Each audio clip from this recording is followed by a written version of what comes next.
देश भर में 14 मार्च 2026 को नेशनल लीगल सर्विसेज अथॉरिटी के तत्वावधान में राष्ट्रीय लोक अदालत का आयोजन किया गया।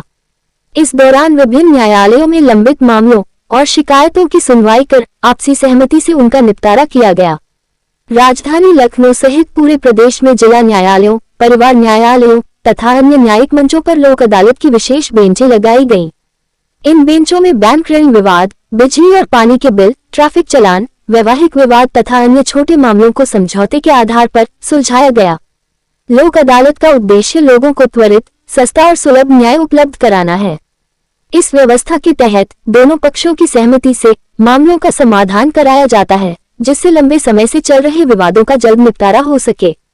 लोक अदालत के दौरान न्यायिक अधिकारियों, अधिवक्ताओं और संबंधित विभागों के प्रतिनिधियों की उपस्थिति में बड़ी संख्या में मामलों का निस्तारण किया गया। इससे न केवल लोगों को राहत मिली, बल्कि न्यायालयों में लंबित मामलों का बोझ भी कम हुआ। न्यायिक अधिकारियों ने कहा कि लोक अदालत आपसी सहमति और समझौते की भावना को बढ़ावा देती है, जिससे लोगों को बिना लंबी कानूनी प्रक्रिया के न्याय मिल पाता है। मार्च 2026 को फिर से लोक अदालत का अवलोकन हो रहा है और जैसे कि लोग जानते हैं कि लोक अदालत ऐसी अदालत है कि जिसमें छोटे छोटे मामले तुरंत निपटते हैं और लाखों मामले अब तक निपट भी चुके हैं।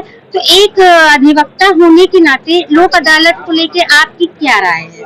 सबसे पहले तो मैं अपना संक्षिप्त परिचय दे दूं। मेरा नाम एडवोकेट अनूप वर्मा है और मैं यही लखनऊ हाई कोर्ट में मेरी प्रैक्टिस सिविल कोर्ट में है। लोक अदालत के माध्यम से नो डाउट बहुत सारे मामले सेटल्ड हो रहे हैं। बहुत लोगों के जो उसके मूल अमाउंट है या उनके जो अमाउंट जो है ऑलरेडी बैंक कोर्ट कर रही है, वो आकर के यहाँ सेटल करके एक दिन में खत्म हो जा रहा है। लेकिन कुछ चीजें मैं ये क्लियर करना चाहूंगा, जैसे यूट्यूब के माध्यम से जैसे ही लोक अदालत आती है, यूट्यूब पे, सोशल मीडिया पे बाढ़ आ जाती है कि आप वहाँ पहुंचे और आपका बिना पैसे दिए काम हो जाएगा, आपका चालान खत्म हो जाएगा। ऐसे बहुत यूट्यूबर है जो सोशल मीडिया पे चीज चलाते हैं। तो उन लोगों को जिनके चालान है या जिनके इलेक्ट्रिसिटी के जो है ड्यूज है, उनको मैं बताना चाहूंगा। अभी 2-3 लोगों से हमारी मुलाकात हुई, वो बेचारे अपना विद्युत का कनेक्शन लिए और पूरे सिविल कोर्ट में घूम रहे हैं। उनको सही जानकारी देने वाला कोई नहीं है कि साहब यहाँ से आपको अगर लोक अदालत के माध्यम से कोई नोटिस गई है, कोई मैसेज गया है या कोई चीज ऐसी आपके पास आई है, तो आप सिविल कोर्ट पे आइए या आप ऐसे संबंधित कोर्ट में आइए। किसी भी डिस्ट्रिक्ट की लोक अदालत, अगर जैसे नेशनल लोक अदालत तो हर जगह ये ऑर्गेनाइज हो रही, तो अगर आपके पास कोई मैसेज आया है, कोई मैसेज आपके पास व्हाट्सएप पे आया है या कोई आपके घर पे नोटिस आई है, उस नोटिस के माध्यम से आप यहाँ आइए। और सबसे अच्छी बात है कि उस नोटिस पे उस बैंक से रिलेटेड, उस कोर्ट से रिलेटेड वहाँ नंबर लिखा होगा, उस नंबर पे बात कर लीजिए। बात करने के बाद कोर्ट आइए, क्योंकि यहाँ आप आकर के सिर्फ परेशान होते हैं, आपको सही गाइड करने वाला कोई नहीं होता। तो मैं ये कहना चाहूंगा कि आपके पास जब कोई ऐसी जानकारी प्राप्त हो तब आप सिविल कोर्ट आए। और पहले दूसरी चीज जो सबसे इम्पोर्टेंट है, लोक अदालत में चालान जो बाकायदा चलाई जाती है, उस पर कोई प्रोविजन नहीं है ऐसा कि आपका लोक अदालत का चालान माफ हो जाएगा। लोक अदालत का जो सबसे जो स्टेप बाय स्टेप प्रोसीजर है कि अगर आपको लोक अदालत में चालान डिस्पोज कराना है, तो पहले आप 15 दिन पहले आपको पहले पता चल जाता है कि 14 तारीख की आपकी लोक अदालत है। उस लोक अदालत में आपको पहले एक एप्लीकेशन देनी होगी, आपके चालान के, आपके आरसी, आपके जितने भी सर्टिफाइड डॉक्यूमेंट उसके साथ संबंधित कोर्ट में दीजिए।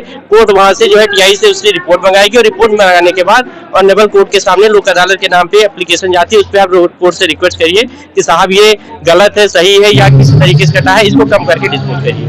तो ये तरीके से चालान डिस्पोज हो रहे हैं। तो उसमें जनता को कितना सहयोग मिलता है? देखिए, मैं अपना परिचय दे दूं। मैं प्रत्याशी हूं bar council of Uttar Pradesh का।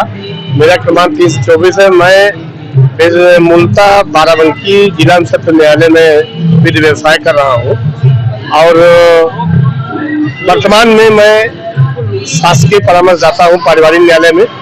हमारे यहाँ तो ऐसे मामले आते हैं कि और जिसमें पति पत्नी के बीच में जो डिस्प्यूट होते हैं, मैट्रिमोनियल डिस्प्यूट होते हैं, उनको निपटा करके सुलह समझौता के माध्यम से उनको साथ भेजा जाता है। अगर आप लोग सुलह समझौता करके साथ नहीं जा पाते हो तो आप लोग एलिमनी लेकर के अलग हो जाओ, अपना समय बर्बाद न करो। इससे आपके बच्चों का, सबका समय बर्बाद होता है। और न्याय चला निर्धन से मिलने राष्ट्रीय लोक अदालत में जो हमारी ये स्लोगन है पूरी तरह से चरितार्थ हो रहा है। और मैं सभी का परिसर में क्या पूरे भारत में सभी जो भी राष्ट्रीय लोक अदालत में सहयोग या प्रतिभाग कर रहे हैं, उनका सबका स्वागत करता हूँ। अपने न्यायिक अधिकारियों का, अपने अधिवक्ता साथियों का सबका सहयोग मिल रहा है और सभी उस न्याय चला निधन से मिलने को चरितार्थ कर रहे हैं और विधिक सेवा प्राधिकरण भी इसमें बहुत ही अहम भूमिका निभाती है। चाहे सालसा स्टेट हो, चाहे नेशनल हो, नालसा हो, सबका आपका सहयोग रहता है। इसलिए सभी गरीबों तक न्याय पहुंच रहा है। इन्हीं सत्यों के साथ आपका भी